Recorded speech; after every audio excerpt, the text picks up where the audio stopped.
വാർത്തകളിലേക്ക് സ്വാഗതം. തിരുവനന്തപുരം നന്ദൻകോട് കൂട്ടക്കൊലക്കേസിൽ പ്രതി കേഡൽ ജീൻസൺ രാജ കുറ്റക്കാരൻ. തിരുവനന്തപുരം 6ാം അഡീഷണൽ സെഷൻസ് കോടതിയാണ് വിധി പറഞ്ഞത്. ശിക്ഷാവിധിയിൽ നാളെ വാദം നടക്കും. 2017 ഏപ്രിൽ 8-നാണ് പ്രൊഫസർ രാജാ തങ്കം, ഭാര്യ ഡോക്ടർ ജീൻ പത്മ, മകൾ കരോളിൻ, ബന്ധു ലളിത എന്നിവരെ കൊല്ലപ്പെട്ട നിലയിൽ കണ്ടെത്തിയത്. കേഡൽ ജീൻസൺ രാജ മാതാപിതാക്കളെയും സഹോദരിയെയും ബന്ധുവിനെയും അതിദാരുണമായി കൊലപ്പെടുത്തിയെന്നാണ് കേസ്. കൊലപാതകം, തെളിവ് നശിപ്പിക്കൽ, മാരകായുധങ്ങൾ ഉപയോഗിച്ച് പരിക്കേൽപ്പിക്കുക, വീട് നശിപ്പിക്കൽ എന്നീ ഇന്ത്യൻ ശിക്ഷാ നിയമത്തിലെ വകുപ്പുകളാണ് കേഡലിനെതിരെ സങ്കീർണമായ ഒരു കേസായിരുന്നു. സമാനമായ രീതിയിൽ വളരെ പ്രമാദമായ ഒരു കേസാണ്. വളരെ നമുക്ക് അന്വേഷണം മുമ്പോട്ട് കൊണ്ടുപോകുന്നതിന് എത്രമാത്രം പ്രതിസന്ധി ഉണ്ടായിരുന്നു ഈ കേസിലും വളരെ പ്രതിസന്ധി എന്ന് പറയുന്നത് ഇത് എല്ലാവരും മരണപ്പെട്ടു പോയൊരു സംഭവത്തിൽ നിന്ന് പിന്നെ നമുക്കിങ്ങനെ കൊണ്ടുവരുമ്പോൾ ഇയാൾ ആൾറെഡി ഒരു മെൻ്റൽ ഇൽനെസ് അഭിനയിച്ചു, മറ്റ് കാര്യങ്ങളൊക്കെ അന്വേഷണത്തെ വഴിതെറ്റിക്കാനായിട്ട് ശ്രമിച്ചു. അപ്പോൾ നമുക്ക് നമ്മുടെ അന്വേഷണ ഉദ്യോഗസ്ഥനായിരുന്ന ബൈജു സാറും നമ്മുടെ സീനിയർ ഉദ്യോഗസ്ഥരും ഒക്കെ അക്കാര്യത്തിൽ വളരെ കൃത്യമായിട്ട് നോക്കുന്നതിന് നമുക്ക് നിർദ്ദേശങ്ങൾ നൽകിയിരുന്നു. അപ്പോൾ അതനുസരിച്ചിട്ട് ക്വസ്റ്റ്യനെയറും ഒക്കെ തയ്യാറാക്കി സാഹചര്യങ്ങൾ, ശാസ്ത്രീയമായിട്ടുള്ള തെളിവുകളെല്ലാം അങ്ങനെ തന്നെ പുറത്തുനിൽക്കാനായിട്ട് കഴിഞ്ഞു. മറ്റു കേസുകളിൽ സംഭവിച്ചതുപോലെ തന്നെ അങ്ങനെ അത് കഴിഞ്ഞു. അപ്പോൾ അതൊരു പോലീസിൻ്റെ ഒരു നല്ലൊരു ടീം വർക്കിൻ്റെ ഒരു വിജയമായിട്ടാണ് ഇതിനെ കണക്കാക്കാനായിട്ട് കഴിയും. മർഡറിന് ഉപയോഗിച്ച ആയുധം അതൊക്കെ വാങ്ങുമ്പോൾ അയാളുടെ മനോനില, അതാണ് ഇതിൽ ഏറ്റവും കൂടുതൽ ചർച്ച ചെയ്യപ്പെട്ടത്. അങ്ങനെ എന്തെങ്കിലും മാനസിക വൈകല്യം, അങ്ങനെയുള്ള ബുദ്ധിമുട്ടുണ്ടായിരുന്ന ആളാണെന്ന് എപ്പോഴെങ്കിലും അങ്ങേക്ക് തോന്നിയിട്ടുണ്ടോ? അല്ല, മാനസിക വൈകല്യം എന്ന് പറയുമ്പോൾ ഇത് ഈ പ്രവൃത്തി ചെയ്യുമ്പോഴും താൻ ചെയ്യുന്ന പ്രവൃത്തിയെക്കുറിച്ചെല്ലാം അയാൾക്ക് വളരെയധികം ധാരണയുണ്ട്. അച്ഛനെയും അമ്മയും സഹോദരിയാണെന്നുള്ള ധാരണയുണ്ട്, ചെയ്ത പ്രവൃത്തിയെക്കുറിച്ച് ധാരണയുണ്ട്.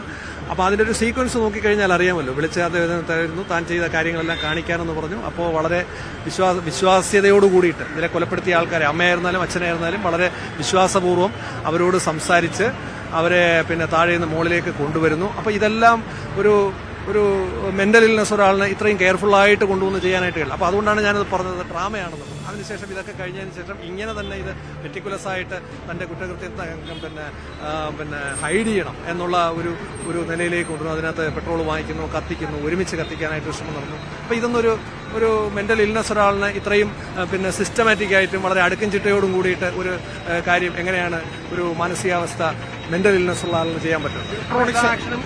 എല്ലാ ആക്ഷനും വളരെ സിസ്റ്റമാറ്റിക് ആയിട്ടും വളരെ കൺസ്ട്രക്റ്റീവുമായിട്ടും ഈ ക്രിമിനൽ ചെയ്തു. അത് മെന്റൽ ഇൽനെസിന്റെ ഭാഗമല്ല എന്ന് കോടതി മനസ്സിലാക്കിയതുകൊണ്ടാണ് ആ ശിക്ഷ കണ്ടെത്തിയത്. ഇലക്ട്രോണിക്സ് തെളിവുകൾ, അങ്ങനെയുള്ള കാരണങ്ങൾ എന്തെങ്കിലും അതൊക്കെ ഇലക്ട്രോണിക് ഉപകരണങ്ങളും ഒക്കെ എടുത്തു. അതിൽ ഓൺലൈൻ വഴിയാണ് മഴ വാങ്ങിയത്. ആ സാധനങ്ങളെല്ലാം സീസ് ചെയ്തിട്ടു. ആ സാഹചര്യങ്ങളും മറ്റ് സാഹചര്യങ്ങളെല്ലാം തന്നെ നമുക്ക് എവിഡൻസിലേക്ക് കൊണ്ടുവരാനായിട്ട് കഴിയും. ഈ ആസ്ട്രൽ പ്രൊജക്ഷൻ എന്ന് പറയുന്ന അത് എന്തെങ്കിലും ഈ കേസുമായി ഇക്കാര്യത്തിൽ യാതൊരു വിധത്തിലുള്ള പ്രസക്തിയുള്ള കാര്യങ്ങളല്ല. ഇതൊക്കെ അന്നൊക്കെ അന്വേഷണത്തിനെ വഴിതെറ്റിക്കുന്നതിന് വേണ്ടിയിട്ട് ഉണ്ടാക്കിയിരിക്കുന്ന പ്രതി തന്നെ കണ്ടുപിടിച്ചിട്ടുള്ള ചില ഈ മൊത്തത്തിലുള്ള ഒരു കുറ്റകൃത്യത്തിൽ നിന്ന് രക്ഷപ്പെടുന്നതിന് പ്രതി നടത്തിയിട്ടുള്ള ശ്രമത്തിന്റെ ഒരു ഭാഗം മാത്രമാണ് ഇതെന്നുള്ളതാണ് അന്വേഷണത്തിൽ നമുക്ക് മനസ്സിലായത്. വീട് തീ വെച്ചത് ഒരുപക്ഷെ തീ പിടിച്ചവർ മരിച്ചു എന്ന് വരുത്തി തീർക്കുക, എന്താണ് സാർ അതിൽ നിന്ന് മനസ്സിലാക്കുന്നത്? അല്ല, മൊത്തം എല്ലാവരും വന്നു കഴിഞ്ഞാൽ എല്ലാവരും ആ വീട്ടിലെ മൊത്തം കത്തിയങ്ങ് പോയി കഴിഞ്ഞാൽ എല്ലാവരും മരണപ്പെട്ടു എന്നുള്ളൊരു ഇംപ്രഷൻ ഉണ്ടാവുമല്ലോ.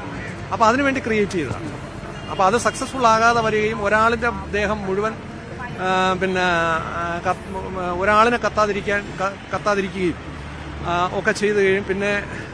ഇയാൾ രക്ഷപ്പെട്ട് പുറത്തു പോകുന്ന സാഹചര്യം ഉണ്ടാവുകയും ഒക്കെ ചെയ്തപ്പോൾ പോലീസിന്റെ ഒരു ടൈമിലി ഇന്റർഫിയറൻസ്, ഈ തീ പിടിച്ചപ്പോൾ തന്നെ അത് ഇൻഫർമേഷൻ വന്നു. ആ സമയത്ത് തന്നെ പോലീസിനും ഫയർഫോഴ്സിനും അവിടെ എത്താൻ പറ്റി. ഫയർഫോഴ്സിന്റെ ഒരു സേവനം ഇക്കാര്യത്തിൽ മൊത്തം തീ പിടിച്ച് പോയിരുന്നുവെങ്കിൽ നമുക്ക് ഒരു എവിഡൻസും കിട്ടുകയില്ലായിരുന്നു. അപ്പോൾ അത് ആ ടൈമിലി ഇന്റർഫിയറൻസ് പോലീസിന്റെയും ഫയർഫോഴ്സിനെ കൂടെ ഈ സമയത്തിൽ അത് അപ്രീഷിയേറ്റ് ചെയ്യേണ്ടതാണ്. കാരണം ആ ഒരു ക്വിക്ക് ഇന്റർഫിയറൻസ് ആണ് പല തെളിവുകളും നമുക്ക് നഷ്ടപ്പെടാതെയും കിട്ടിയിരിക്കുന്നതെന്നുള്ളത്. മോട്ടീവ് അപ്പോൾ എന്തായിരിക്കും? കുടുംബാംഗങ്ങളോടുള്ള ദേഷ്യമാണ്, പ്രത്യേകിച്ച് അച്ഛനോടുള്ള ദേഷ്യവും ഒക്കെ.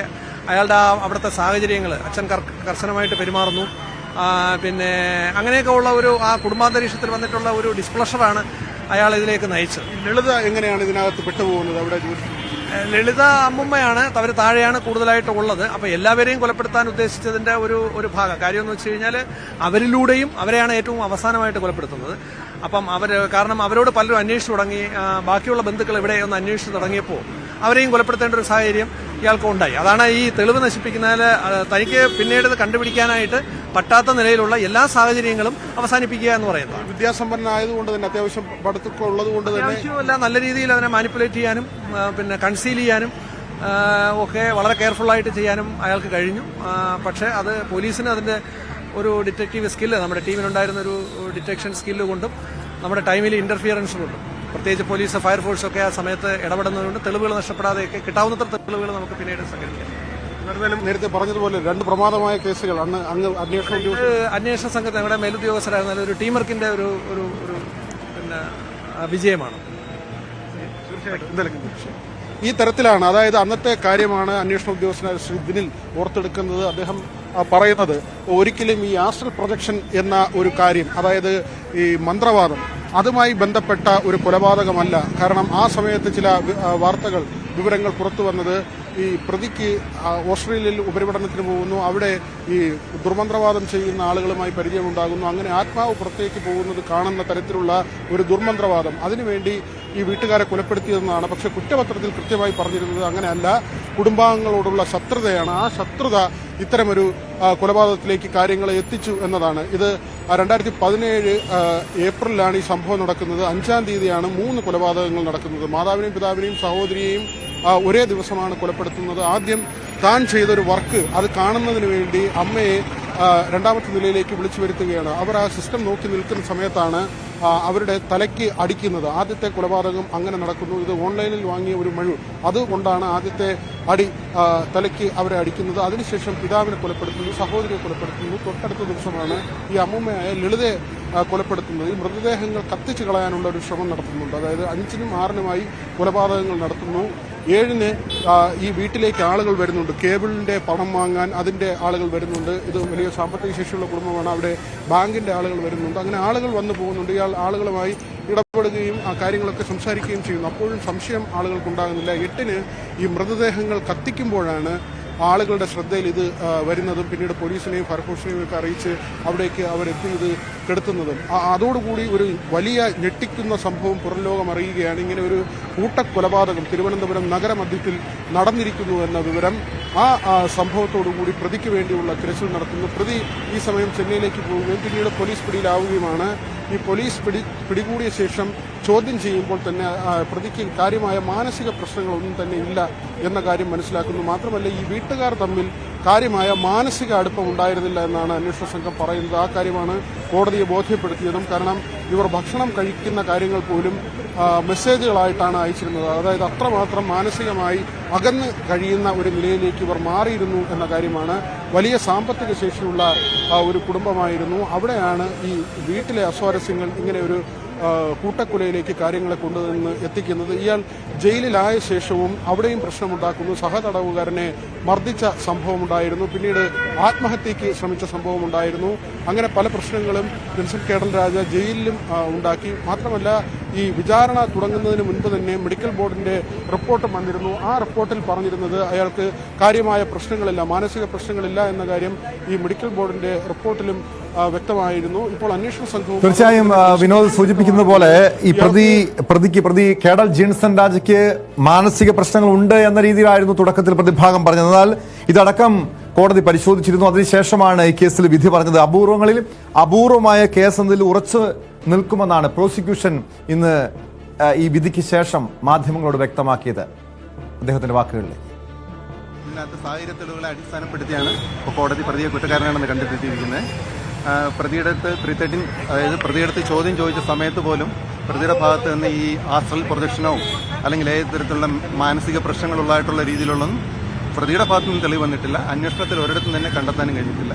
പ്രതിയുടെ ഭാഗത്ത് മാനസിക പ്രശ്നങ്ങൾ ഉള്ളതായിട്ടുള്ളത് ആദ്യമായി പ്രതിയുടെ വായിൽ നിന്ന് തന്നെ വരുന്നത് നമുക്കറിയാം. അദ്ദേഹത്തെ അറസ്റ്റ് ചെയ്ത് 7 ദിവസത്തോളം കസ്റ്റഡിയിലുണ്ടായിരുന്നു. ആ പ്രതിയുടെ സ്റ്റേറ്റ്മെന്റിനെ, കൺഫെഷൻ സ്റ്റേറ്റ്മെന്റിനെ ബേസ് ചെയ്ത് ആവശ്യത്തിനുള്ള ഇൻവെസ്റ്റിഗേഷൻ ഓഫീസറിന്റെ ഭാഗത്തു നിന്നും പല കാര്യങ്ങളും കണ്ടെത്തുകയും ആയുധങ്ങൾ കണ്ടെത്തുന്നു. പ്രതി പെട്രോൾ വാങ്ങിച്ചതും ഈ കടകളിൽ പോയി സാധനങ്ങൾ വാങ്ങിച്ച് ഈ തെളിവ് നശിപ്പിക്കാനായിട്ട് സാധനങ്ങൾ വാങ്ങിച്ച് അങ്ങനെയുള്ള കാര്യങ്ങളെല്ലാം തന്നെ പ്രതിയുടെ കുറ്റസമ്മത മൊഴിയിൽ നിന്നാണ് കണ്ടെത്തിയിരിക്കുന്നത്. അപ്പോൾ ഈ പ്രതിയെ അറസ്റ്റ് ചെയ്ത സമയത്തും ഈ 7 ദിവസങ്ങളിൽ പ്രതിയുടെ പോലീസിന്റെ കസ്റ്റഡിയിലുണ്ടായിരുന്ന 7 ദിവസങ്ങളിലും മാനസിക പ്രശ്നങ്ങളുള്ള തരത്തിലുള്ള യാതൊരു രീതിയിലുള്ള തെളിവുകളും പോലീസിന് ലഭിച്ചിട്ടില്ല. അതുപോലെ തന്നെ ഡോക്ടർ മോഹൻ റോയിയെ പ്രതിയെ അറസ്റ്റ് ചെയ്ത സമയം തന്നെ ഏതെങ്കിലും തരത്തിലുള്ള മാനസിക പ്രശ്നങ്ങളുണ്ടോ എന്ന് അത് ഇല്ല എന്നുള്ളത് റൂൾ ഔട്ട് ചെയ്യുന്നതിന് വേണ്ടി മോഹൻ റോയുടെ സഹായം തേടിയിരുന്നു. അപ്പോൾ അദ്ദേഹത്തിന്റെ ഭാഗത്തു നിന്നും മാനസിക പ്രശ്നങ്ങളുണ്ട്, ചെറിയ രീതിയിലുള്ളതായിട്ട് കാണുന്നുണ്ടോ എങ്കിലും സംശയിക്കുന്നുണ്ടെങ്കിലും പ്രതി കുറ്റം ചെയ്ത രീതിയിലും അദ്ദേഹത്തിന്റെ ആ മോഡസ് ഓപ്പറാൻഡി പ്രിപ്പറേഷൻ, അത് ഏത് രീതിയിലാണ് കുറ്റകൃത്യം നടത്തിയത്, ഇതിൽ നിന്നൊന്നും മാനസിക പ്രശ്നങ്ങളുള്ള ഒരാൾ പെരുമാറുന്ന രീതിയിലല്ല അദ്ദേഹം പെരുമാറുന്നതെന്ന് അദ്ദേഹത്തിന്റെ എവിഡൻസും വന്നിട്ടുണ്ട്. അപ്പോൾ ആ രീതിയിൽ വരുന്ന സമയത്ത് ഒരു തരത്തിലും ഒരു സമയത്തും പ്രതിയുടെ ഭാഗത്തുനിന്നോ ഡിഫൻസിന്റെ ഭാഗത്തുനിന്നോ അതിനെ തർക്കിക്കുന്ന രീതിയിലുള്ള ഒരു ഇതും വന്നിട്ടില്ല. അതുപോലെ തന്നെ പ്രതിയുടെ ഇൻക്രിമിനേറ്റിംഗ് സർക്കംസ്റ്റാൻസസുകളെ കുറിച്ച് പ്രതിയോട് ചോദ്യം ചെയ്ത സമയത്തും പ്രതി വളരെ വ്യക്തമായിട്ടുള്ള മറുപടിയാണ് തന്നിരുന്നത്. അതുപോലെ തന്നെ പ്രതിയുടെ ഭാഗത്തുനിന്ന് വന്നിരിക്കുന്നത് താൻ ഈ കൃത്യം നടന്നതായി പറഞ്ഞ 4-ാം തീയതി തൊട്ട് 8-ാം തീയതി വരെയുള്ള സമയത്ത് അദ്ദേഹം ഏതോ സ്ഥലത്ത് കറങ്ങി തിരിഞ്ഞു നടക്കുകയായിരുന്നു. അത് തമിഴ്നാട് തന്നെയാണ് അദ്ദേഹം പറയുന്നത്. നടക്കുകയായിരുന്നെന്നും എന്റെ അച്ഛനും അമ്മയ്ക്കും ഇപ്രകാരം ഒരു വലിയൊരു പ്രശ്നം വീട്ടിൽ നടന്നതായിട്ട് എനിക്ക് മനസ്സിലായപ്പോഴും ഞാൻ ഈ നാട്ടിലേക്ക് തിരിച്ചു വരികയായിരുന്നു എന്നുള്ള രീതിയിലാണ്